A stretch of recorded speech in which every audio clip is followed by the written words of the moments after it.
Welcome back. This is Dr. Harlal with Dr. Brooks, and this is chapter 9, an amazing chapter because it's about the results that you are going to get.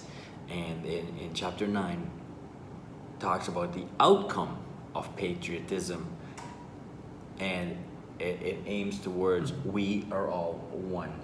And Dr. Brooks, you use the acronym NOW, and no patriotism, you said no peace, and for O, you put operate in the present, not the past or the future.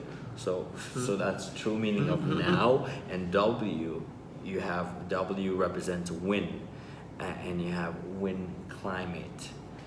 It's not over until we win. What we want you to understand is something you can take away with you. We are one people. We are one continent. We are one world. There's no difference between the Jew and the Greek, the Gentile. There's no difference between the Protestant and the Catholic. There's no difference between the white and the black, the yellow and the brown, the just and the unjust. Right.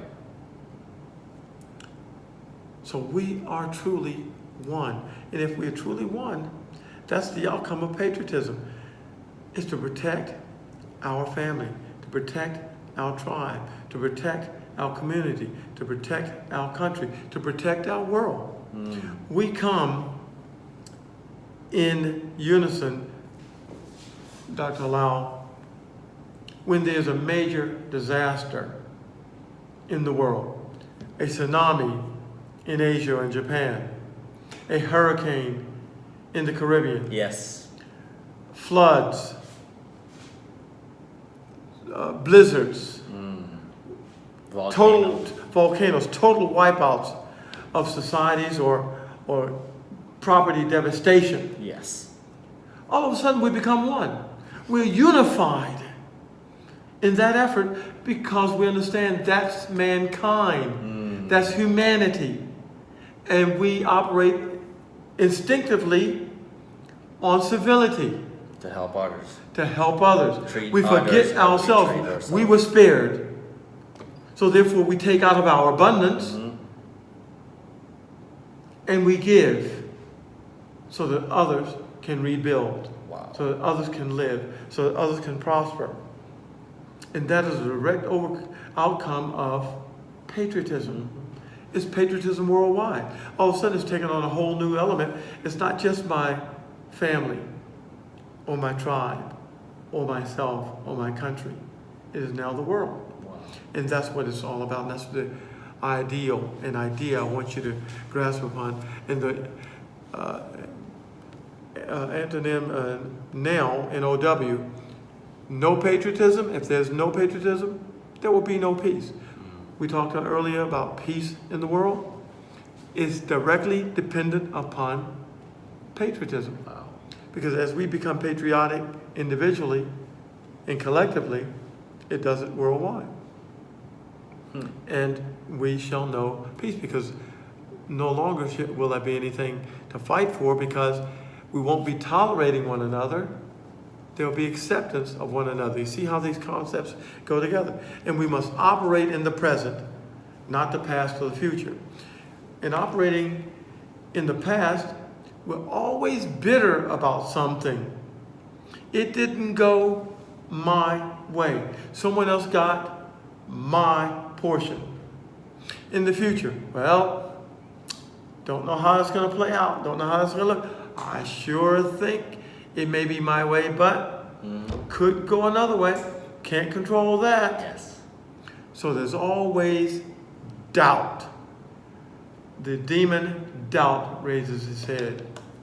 And so if we operate in the present, what we find out is that here are the list of circumstances that I know. And I know that I know. Now what paradigms do I need to have? What set of principles need to be enacted? And how do I need to conduct myself in order to achieve these things? And then it has to be a win-win climate. Okay. You win, and I win. Not a win-lose climate as in sports, but a win-win climate. And I'll have the ideal of, it's not over until I win. Okay. If a tsunami comes, if a hurricane comes, if a volcano comes, a natural disaster, something happens devastating in my family, deaths, I'm going to muster up, I'm going to patriotic up, man up, and do what's necessary in order to win, to have joy.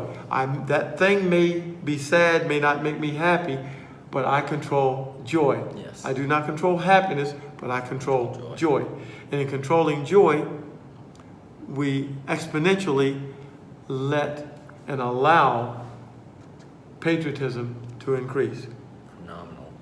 You know, what we're going to do in this book is there's a song which meant a lot to me, which means a lot to me. It is written by Bette Midler, and we're going to give you the words of the song. It's her song. It's From a Distance.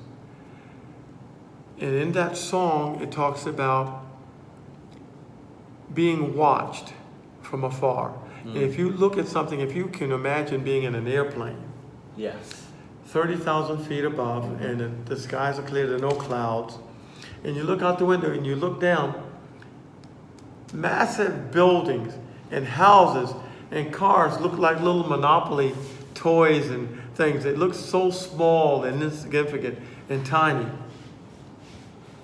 They look like ant. They look like an ant because it's from a distance. And as the plane begins to land,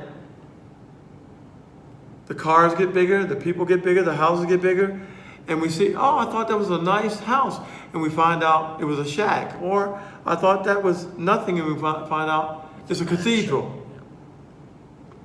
Well, because we're closer to it. And that's what the world is about. That's where we are today. We're so close to it, we can't see the forest for the trees. Wow. And I see it, Dr. Halal sees it, Ambassador Rivers sees it, and I want you to see it. So I just need a few of you. I just need a few of you to take this journey with me. For when a few gather together in a common mission, nothing can stop us. And we'll start to look at this world from a distance.